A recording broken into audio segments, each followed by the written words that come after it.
Awareness Month, a time to raise consciousness and show support to individuals and families navigating life with the disability. Jody Shiroma is an Asset School parent. She joins us now for some perspective on how support from that community has helped her family. Jody, good morning. Good morning, Billy. Tell me, for those that may not be familiar, tell me a little bit about how you found you have dyslexia and what kind of happened before kind of pre-Asset School. So yeah, definitely. So Sage, my younger daughter, was struggling in school. You know, interestingly enough, she was passing grade after grade, kindergarten, first, second, and then when it was third grade, one of her teachers said, "Oh, do you know that Sage is learning at a kindergarten level?" And I was like, "Wait, what?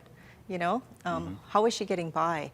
And so we got her tested, and we learned she had not just dyslexia, but she had 3 other learning disabilities. She had ADHD, dysgraphia, and dyscalculia. And coupled with the fact that she has hearing loss, so she wears hearing aids, she was just really struggling in school. She wasn't motivated. I think she just did what most kids do. It's like, do you understand? Yes. And you just kind of follow everybody else. Yeah, you just follow along and you think that your child is learning, and I think your child is just kind of not really understanding what's going on.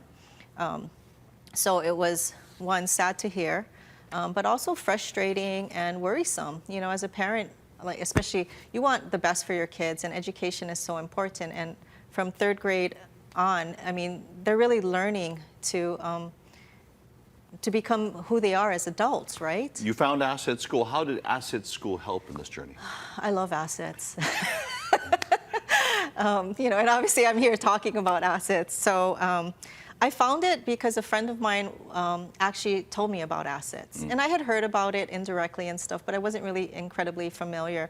So I was invited to an open house, and, you know, I went to the open house, and I literally breathed a sigh of relief after taking a tour of the school, listening to the parent panel and listening to the student panel. I mean, everything, it was really the students who sold me.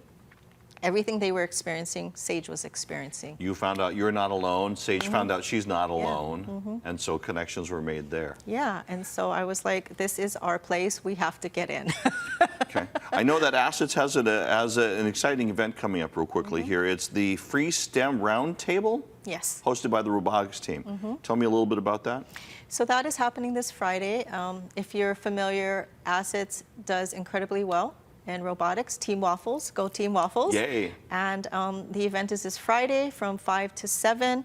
They're inviting STEM professionals from the community and inviting high school students. You don't have to be an Asset student. Any high school student is invited to attend. Okay, we'll put more information online for you, but once again, that date in times is at the bottom of your screen. If you want more information, you can also just pop in there and go and check it out. Once again, Free STEM Roundtable, it's over at Assets High School. Thank you for sharing this morning. Yes. And once again, for everybody else, just kind of a reminder that this is National Dyslexia Awareness Month. We'll take a break. You're watching Sunrise on Hawaii News Now.